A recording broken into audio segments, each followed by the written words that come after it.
Hey YouTube, welcome back to my channel, My Spiritual Shenanigans. Today, in part 2 of our series, The Universe Has Your Back, we have an interesting guest with us. Her name is Carleen Marie. She's a Kundalini Awakening expert, or that's how I like to call her.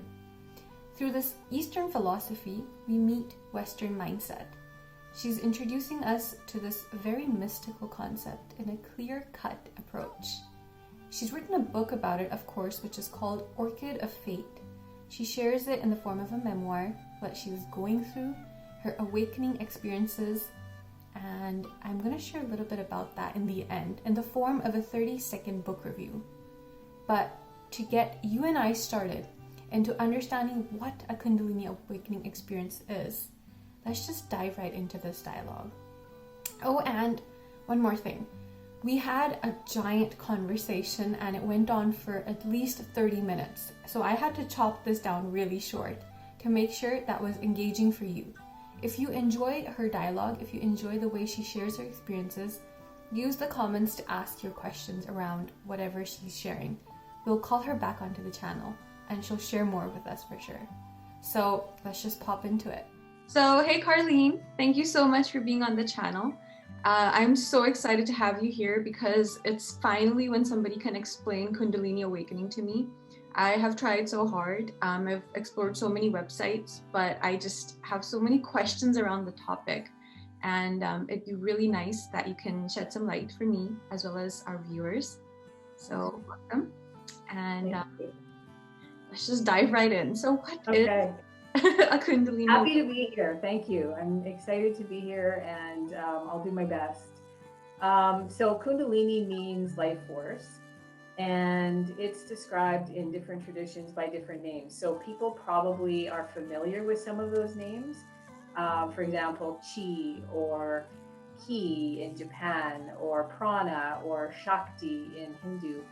So it comes by different names and it's been described through history as an awakening. And in the Eastern tradition where I'm writing from, it resides, this energy resides at the base of the coccyx or the tailbone.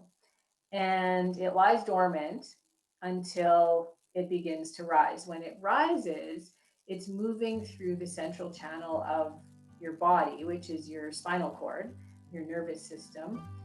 And it's bringing with it it's releasing new consciousness to the individual. And so that whole process is called a Kundalini Awakening.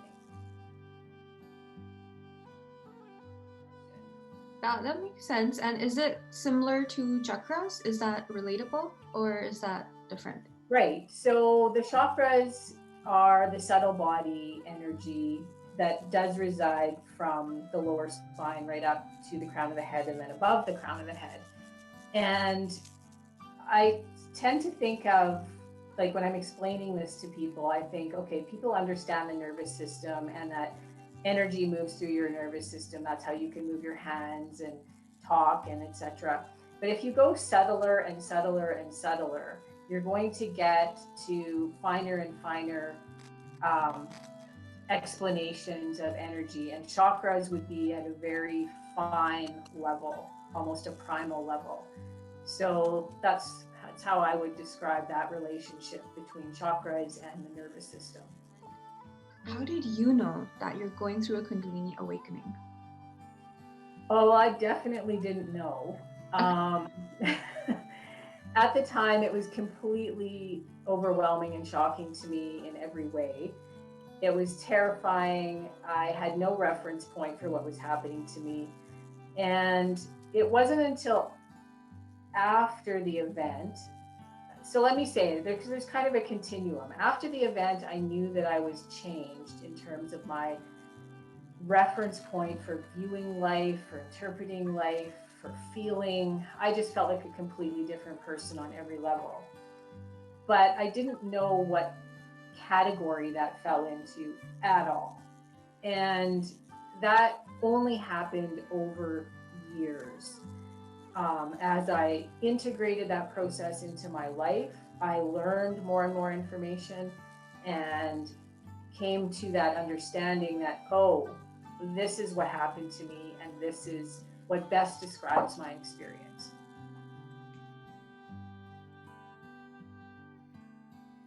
Wow. So to be in that situation where you don't know what's happening to you, what was your backup plan, or what resources were you looking out for to support your journey at that time? So the event occurred, what I call it the January incident in the book. Right. The actual Kundalini Awakening was 4 days and 3 nights. Okay, so that's the kind of event itself. Following the event, I personally knew I was transformed, but I didn't know how to call it a Kundalini Awakening. And my life started in a new direction. It started on a path of self-discovery and more trainings and studying in the Eastern tradition. Okay. And the Eastern tradition is very familiar with Kundalini Awakening. So I would hear things from yoga teachers, I would hear things from meditation experts.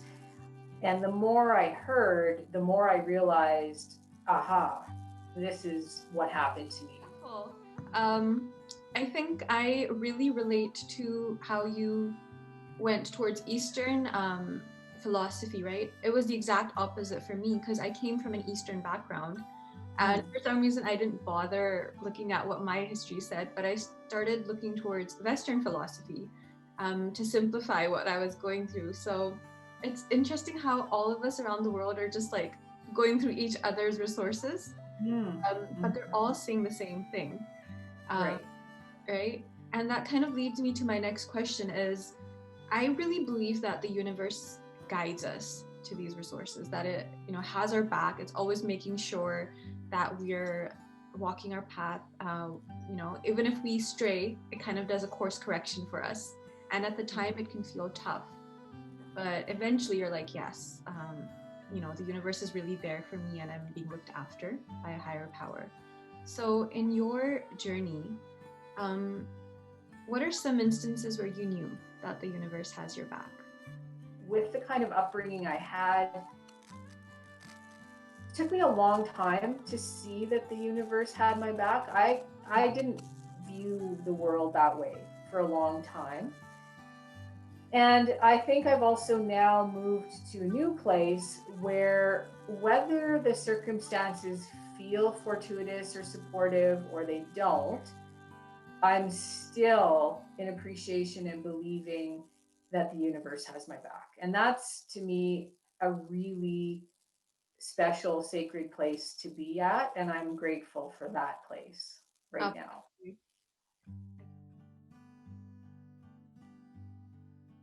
I can totally relate. Even when the ego is speaking up, when it's saying, no, it shouldn't have been this way, you should have done it differently, you're like, no, it's just the way it is.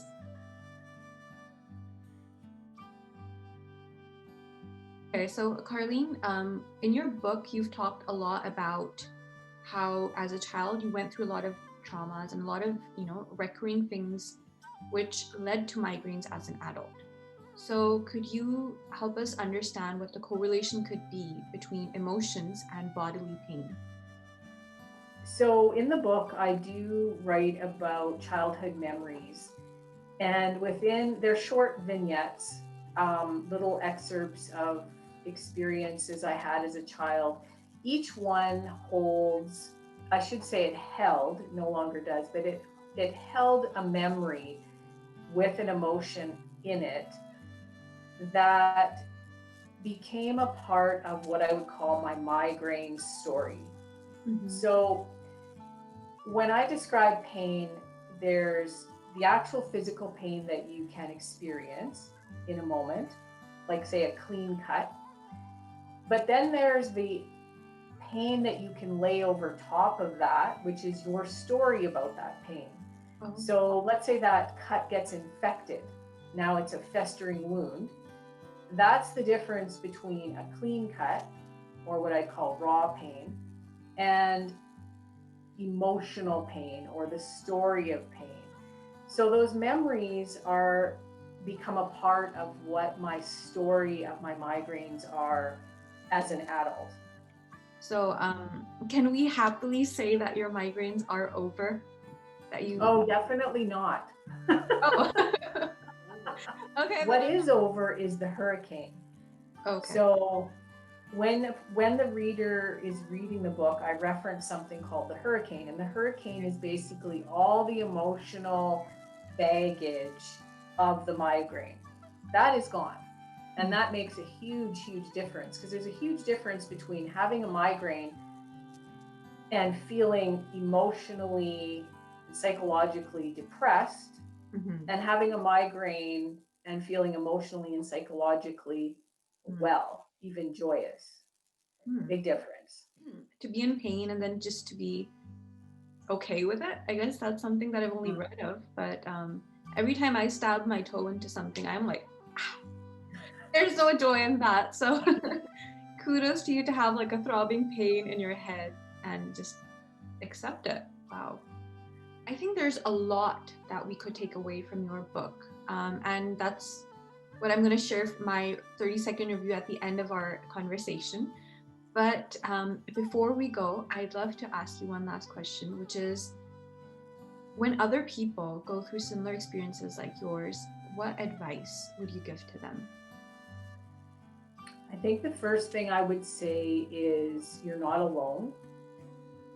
That even though your experience might be very different from my experience or other experiences that you've read about or you know about, your experience is uniquely yours, and that it's essential to trust that.